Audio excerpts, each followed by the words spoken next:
म्हणजे एक गोष्ट आहे तर एक नाही. बघा एक उदाहरण देतो तुम्हाला, ऐका.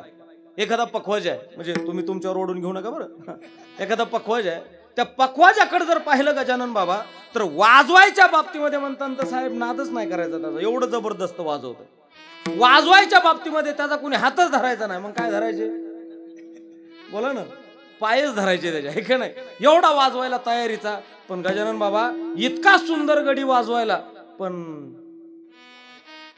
लावता येत नाही, हे का नाही. मग काय उपयोग आहे वाजवता येऊन, म्हणजे वाजवता येत तर लावता येत नाही. आता गावाकडे साधे भजने असते तर साधं आपलं पागोट गुंडाळलेलं भजन्या माणूस 60-65 वर्षाचं म्हातारं बुजुर्ग व्यक्तिमत्व ते, आणि ते तसल्या पखवाजाला इतक्या मोठ्या समाजात म्हणतंय, आणि इकडं काय सहन होत नाही त्या म्हाताऱ्याला ते कणसूर पखवाजाचा.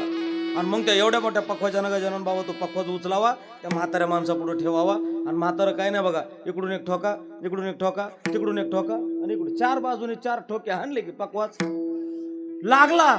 आणि मग पखवाज लागल्यावरती म्हातारं म्हणतो, बाबा गुरुजी त्या पखवाजाला हा उचल आणि वाजव. हा आता त्या पखवाजाला वाटतं या म्हाताऱ्याला वाजवता येते काय की, आणि मग ते पखवाजा म्हणतो, बाबा वाजवा की.